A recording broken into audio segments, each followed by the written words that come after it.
Okay. We got everyone here, or is it just...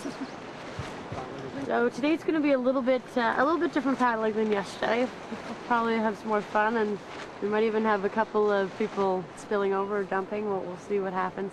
And so we're going to go over a few safety procedures in terms of that. And it's a lot more important today that we stick close to each other, because we're going to need to have rescue boats in order for us to, in case somebody does tip over. So yesterday it was all right if we got a bit spread apart, because we were pretty sure that nothing was going to happen to anybody. But today we're not so sure. I don't know if you guys can see. You might want to come closer. We're at Green Island there, right? I measured it actually. We went 6.5 miles yesterday. Miles? Yeah, miles. 10 clicks. So when people have apprehension about what they're going to do, or if the waves seem too big, or if the storm seems too big, or it's raining and it's just a dismal day, as a guide, it's your job to try and foster an excitement within that. So no matter what, anything can be exciting and anything can be fun. It's just like a rainy day and jumping in the puddles. There's always a way to find out what can be exciting, and it's a matter of taking the fear out of it and instilling some confidence so that people aren't scared of what they're about to get into and are ready to take on a new experience. You have to get past the fear aspect in order for it to be fun. So we went over extra safety procedures, and people actually got out there. I'm coming up beside you. I'm in my kayak beside you here. I'm going to take this paddle, just put it across our boat so our paddles are across the boats. And if you are the victim or the one that needs to get back in your boat, you're going to come up in between our two boats. So I'm here in my boat and you're there in between here in our boats. And you can use this rope to step into. Your foot can go in it to help you get into your kayak. Well, the whole focus for this journey is, I mean, I follow around with the group and, you know, escort the group as a wilderness guide, but that we have someone that really knows the area. And Joe, like, I mean, one of our recipes for people in general with Voyageur Quest is people who are enthusiastic, and there's no question that's there. I'm sure you've seen that. And then also her knowledge, just that she's really a resident. She's a cottage here, and she's grown up here and has a lot of background here. And you can bring in a hotshot ringer sea kayaker from another area, let's say the West Coast, but there's little feels from this area that they'd be missing. So she may not be someone that has 20 years experience, but she has a lot of experience from growing up here and being on the lake. When you have the two kayaks braced together with the paddles, it's like putting your paddle on the shore there. It increases the stability threefold. So that's how you're going to get in. Now, does anybody have any questions?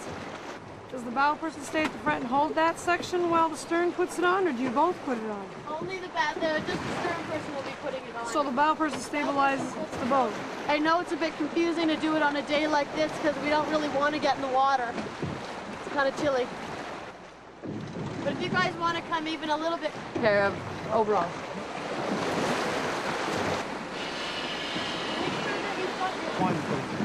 Everybody got in their boats after the safety procedures were gone through, and everyone knew what to do if somebody did happen to dump, and I think everyone was really aware of where everybody was, because just in case no one wanted anything bad to happen to anyone else. Who's next?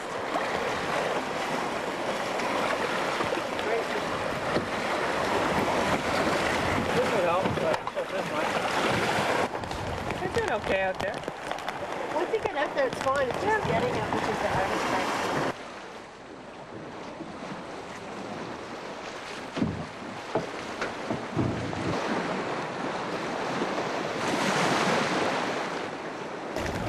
We all had it out there, and the expressions on everyone's face were these huge smiles as they went over these big waves. And once they were in the big waves, they realized that it was actually safe, and they were going to be able to enjoy the experience as opposed to being afraid of it and being a little bit apprehensive.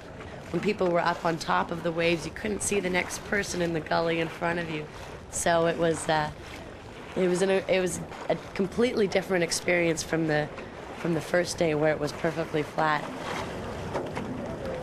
If you can put up with a little bit of rain, a little bit of damp clothes, the feeling that you get while you're out there far outweighs anything that could ever possibly seem to bring your trip down. It's only a matter of looking at anything in the right way. If it's raining, you have to make the rain work out into something that's positive.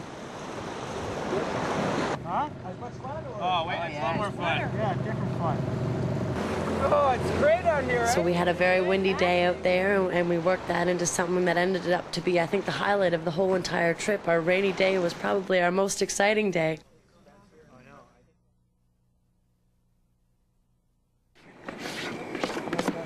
Donna, grab your pancakes before working. I don't know if you've seen it, but there's a lot of people, especially in whitewater and climbing, where there's a real perceptual risk, and so there's a lot of people that get a big ego. When you have those type of people of guides, they really think that they're the center of attention, and that is absolutely what we don't look for. We look for people that sort of are really comfortable being in the background and making sure that it's these guys that the focus is on.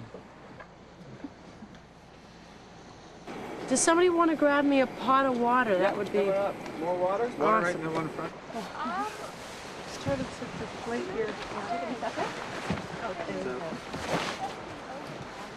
Voyageur Quest, we've been providing wilderness experiences all over Ontario.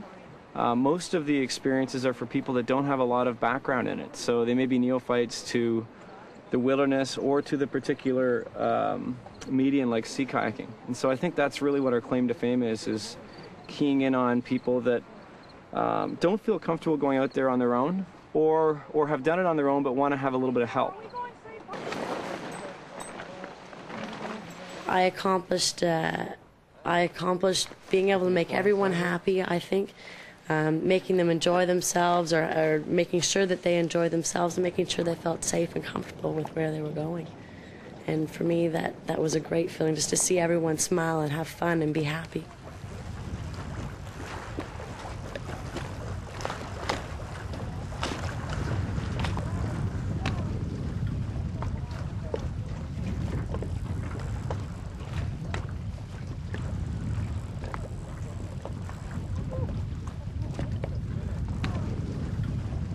This is where my life was. I want my life to go, and this is just sort of the stepping stones for me to continue on. Sea kayaking is probably, actually, it's definitely one of my favorite all-around sports. It's more rewarding to me than canoeing. It's more rewarding to me than going for a jog. There's something about it, something sort of magical about it that really makes me feel good. We made it. We made it, and we made it in good time. Everyone did really well. It was fast. Fast coming in. Oh, crash. Yeah.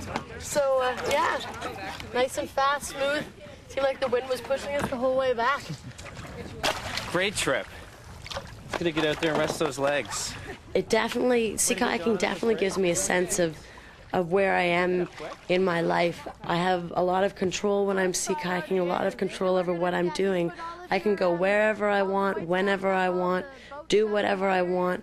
There's nobody dictating what I should be doing. I have total control of everything that's around me, and it's an incredible feeling. Andre was just now.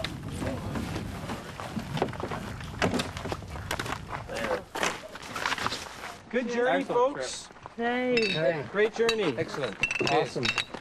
Thank you, Good everyone. paddling, It was a lot of good fun. organizing. I suppose a toast to our guide for an excellent trip. Good work, Joe. Cheers. Great work. It was good. It was great. We had a blast.